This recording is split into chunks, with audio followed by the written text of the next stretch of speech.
A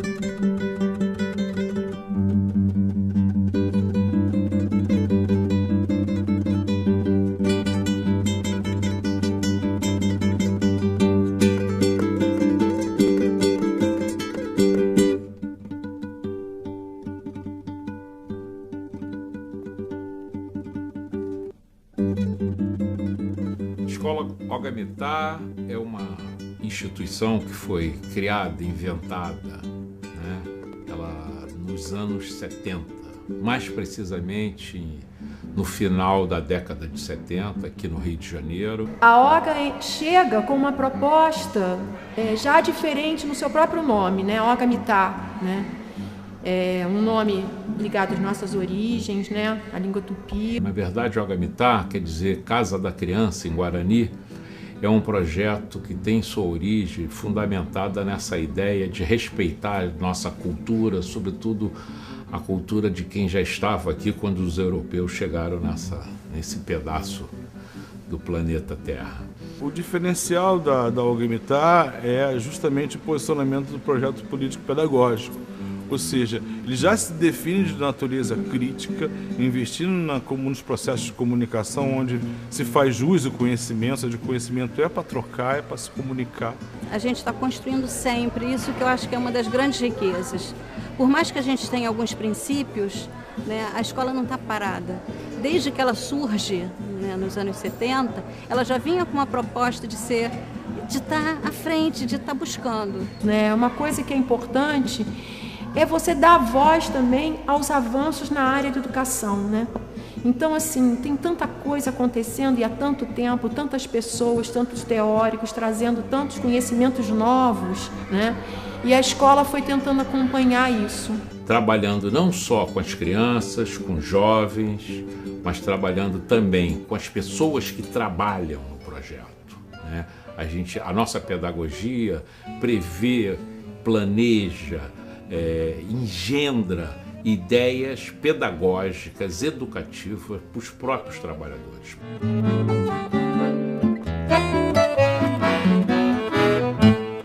Nós temos dois teóricos, que eu não diria que são tão teóricos assim, que são os nossos inspiradores, eu diria, que é o Paulo Freire e o Freinet.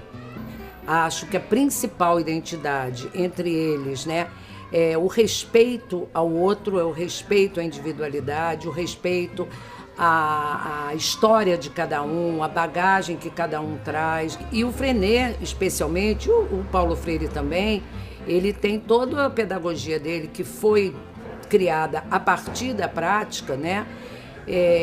Uma ideia de que a escola, essa frase já tão déjà vu, a escola prepara para a vida, e ele rejeita, e nós também, essa frase, a escola é a própria vida. O acolhimento da criança pequena na educação infantil, ele acontece de uma forma muito cuidadosa. Ele começa quando os pais vêm conhecer essa escola, não é só quando a criança entra nessa escola.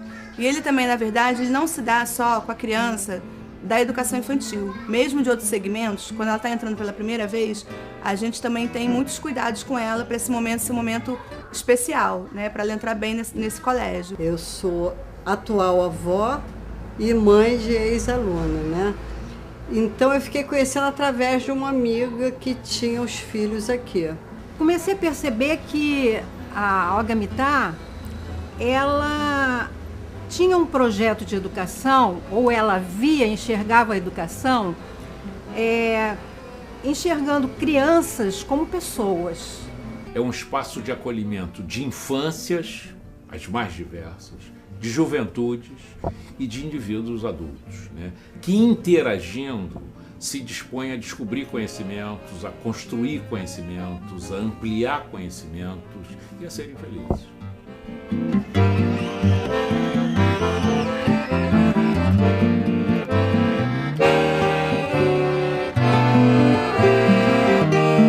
A educação né, desse projeto Algamitar, na verdade é um processo-projeto, né? Tem uma caminhada e tem sempre um ponto de chegada que se distancia cada vez que a gente chega.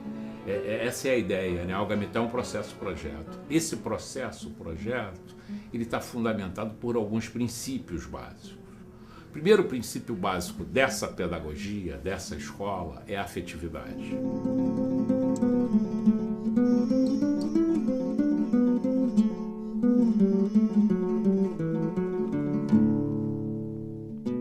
Afetividade é em que as pessoas se afetam, se tocam, né? Se acolhem, se rejeitam, né? Então, ela está sempre presente no ensino, na aprendizagem, na avaliação, nos planejamentos, no cotidiano. É muito comum se pensar, quando fala em afeto, falar em carinho, pensar em bons relacionamentos, em amizade, mas afeto é tudo que afeta, né? Desde a violência até, né, o carinho. Nós temos uma gama de afetos que, infelizmente, não são muito considerados na educação. Como é que uma escola trabalha, né, como a nossa, na perspectiva afetiva, né? Nós, educadores da Algamitar, temos certeza que não dá para ser feliz sozinho, né? A educação é um processo coletivo, a vida social precisa ser construída, o homem é um ser sociável, e aí a gente precisa aprender a viver com o outro, né? A gente pensa que sem o afeto, as relações elas não se estabelecem. O processo de ensino-aprendizagem pode ficar prejudicado. Então, hoje, um projeto educativo ele tem que dar conta da convivência, da sociabilidade, da civilidade, do respeito à diversidade, às diferenças, às individualidades.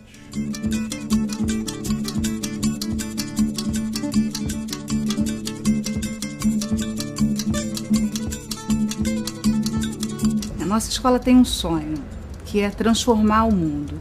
E pensando nessa transformação, um dos eixos, né, que fazem diferença na história dessa escola é a cooperação. Então, a gente avalia que a gente tem como desafio fazer com que as crianças elas descubram esse outro, porque a gente vive hoje numa sociedade tão competitiva que é sempre um querendo engolir o outro. E indo na contramão, a gente quer pensar uma sociedade diferente, quer pensar com isso um cotidiano da escola diferente. Então, a gente quer que as crianças olhem umas para as outras, consigam perceber do quanto que elas podem pedir ajuda, do quanto que elas podem ser ajudadas. E a gente não quer esse clima de competitividade o tempo todo. A gente avalia que as crianças hoje estão muito voltadas para o seu próprio umbigo. Então, é o seu próprio desejo, é o seu querer, ninguém quer viver a frustração. E eu acho que quando as crianças ficam nesse universo, elas acabam impedidas de pensar que esse coletivo, que esse outro, né, é uma riqueza. A forma como a gente organiza as nossas a sala de aula lá, tanto na educação infantil quanto do 1º até o 5º ano. As crianças sentam em grupo. E é isso, trabalho em grupo, é poder olhar para esse outro, é poder estar entendendo que é estar junto com o outro e não querer pensar nesse outro como alguém que ele quer passar por cima.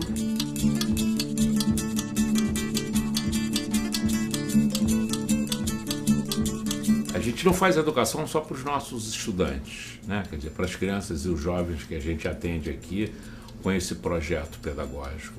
A gente faz educação para a gente mesmo e para os pais, para os adultos que trazem essas crianças e esses jovens para cá. A escola, ela tem que ser parceira dos pais, né? Da família, nessa rede toda, né? Nesse sistema todo da vida, né?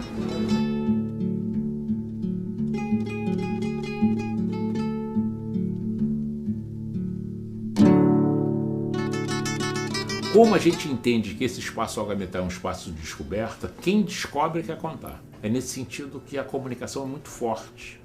Você observa nas paredes da Algamitar o que está sendo produzido, o que as crianças estão descobrindo, o que elas estão inventando e o que elas estão contando do que elas fizeram, descobriram, conheceram e aprenderam. E isso é muito rico, porque não é só o livro e o caderno e sentados na mesa. As crianças estão na roda, as crianças estão vendo coisas do Nordeste, as crianças estão cantando, estão pesquisando na internet. Então a gente aproveita a vida, né, que é para além da sala de aula, e usa isso para a aprendizagem das crianças, né, para elas construírem o conhecimento delas. Eu acho que essa é a diferença principal, assim, da Algamitá.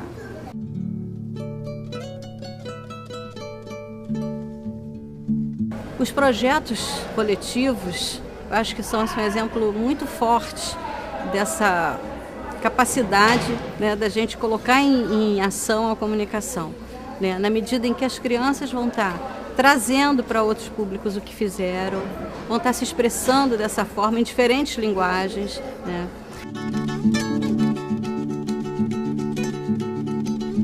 E a biblioteca é o coração da escola. E, portanto, há de se pensar que é um espaço vital, né, para a gente desenvolver o nosso projeto. A gente quer que, além da formação do leitor, seja também um escritor, seja também autor das suas próprias histórias. Então, a gente acha, né, que esse espaço é um espaço não só de comunicação através da palavra escrita, mas sim a gente pode se comunicar também através do nosso corpo, porque a gente fala o tempo todo com o corpo. As palavras entram não só pelo ouvido, mas pelos olhos, sentimos até o coração. Então, assim, é um espaço, não é aquele molde de uma biblioteca silenciosa. Sim, no momento que a gente precisa, mas é um espaço de muito movimento, é um espaço de diálogo. E mais uma vez a comunicação presente, né? Comunicando todo aquele conhecimento construído por meio de diferentes produções, né?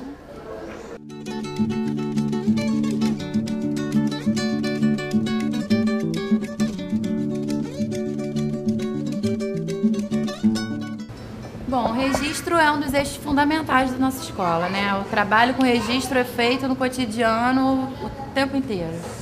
E a gente tem diferentes tipos de registro com as crianças. A gente tem desde o desenho, né, em si, como o registro escrito mesmo. Então aqui a gente trabalha com as hipóteses de escrita das crianças. Aqui é um texto coletivo, então a gente usa muito essa ferramenta sobre uma situação que a gente viveu, um lanche coletivo, um passeio. Que o trabalho com a múltiplas linguagens aqui, eu acho que é assim, uma das coisas muito ricas da escola, né? Porque não é só o conteúdo ele existe, né? Mas a forma como se expressa o conhecimento que se construiu sobre esse conteúdo pode ser de diferentes maneiras. E aí que é legal entrar a linguagem artística, né, de uma forma geral. O audiovisual, né, a literatura, a música,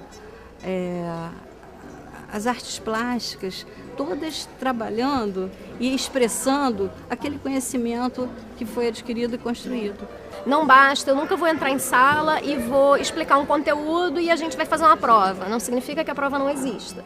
Significa que eles vão ter que produzir alguma coisa em cima daquele conteúdo. Aquele conteúdo ele tem que ter um significado que seja além de um mero fato histórico. Eu quero que eles analisem histórias de uma maneira crítica. Vamos à internet, né, porque a gente utiliza no Fundamental 2 o laptop como ferramenta de trabalho, como mais uma das ferramentas. No final disso, eles vão produzir um registro. O que é o registro? Pode ser um seminário, pode ser um texto, pode ser um artigo, uma reportagem. Hoje, então, com as novas tecnologias, com a mídia, a gente tem uma possibilidade de registro muito grande. E associando o registro com a comunicação, você tem toda essa manifestação de livre expressão.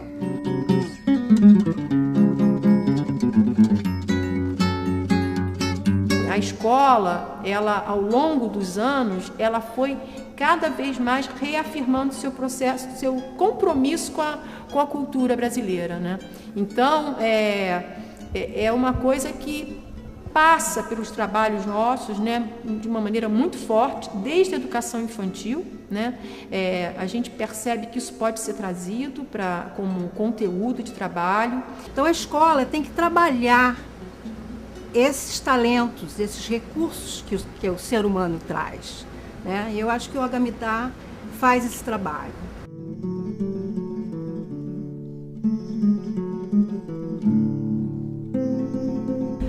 Eu sempre digo que o que diferencia uma escola da outra é o cidadão que a escola quer formar, né? Então, a gente tem uma clareza que cidadão é esse. A gente quer formar um cidadão que seja cooperativo, afetivo, respeitoso, que tenha ética, que tenha princípios, que saiba, que tenha autonomia, que perceba qual é o seu papel no seu processo de aprendizagem. E eu acho que isso faz a grande diferença. Eu fico até arrepiada de dar depoimento sobre o órgão. Eu enxergo essa escola como uma escola, no sentido total da palavra. Esse caminho é um caminho que se torna diferencial para o sujeito, no seu percurso, ter autonomia do seu texto, ter seu ponto de vista trabalhado e posicionado, a sua escuta principalmente, porque sem escuta você não tem qualidade de retorno e não entra numa interlocução com o outro. Então, acho que esse é um grande diferencial, que é um ambiente participativo. Eu acho que isso é uma marca da escola também, né?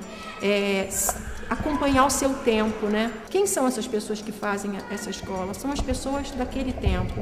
São os pais, são as crianças daquele tempo, são os profissionais daquele tempo, né?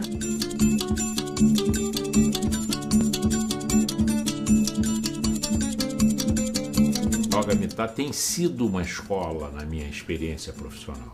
Quer dizer, participar desse projeto me dá a possibilidade de estar constantemente revendo a minha postura como educador, aprendendo com as crianças, com os jovens e com todos esses profissionais, né, que hoje integram essa equipe. Para mim, a Algamitá e para minha vida, ela se tornou assim, uma grande caixinha de surpresa, onde cada dia é uma realidade nova, cada dia eu aprendo alguma coisa diferente, cada dia é um convívio diferente, enfim, é uma grande caixa de surpresas aqui dentro. O grande projeto da Algamitá é acreditar que a educação pode contribuir com a melhoria da humanidade. A Algamitá é uma experiência permanente. Talvez para mim seja uma fonte de conhecimento, uma fonte de prazer, uma fonte de realização e de transformação. Então, acho que a palavra que define é o respeito, sob todos os pontos de vista. Pode se resumir ao encantamento pela vida. Educação é um lugar que se pratica educação acima de tudo. Mudança. Transformação. Vida. Para mim, vida. Ai, vou chorar. A Algamitá foi inventada, foi criada e está sendo a cada dia recriada para que os indivíduos possam ser felizes. É melhor.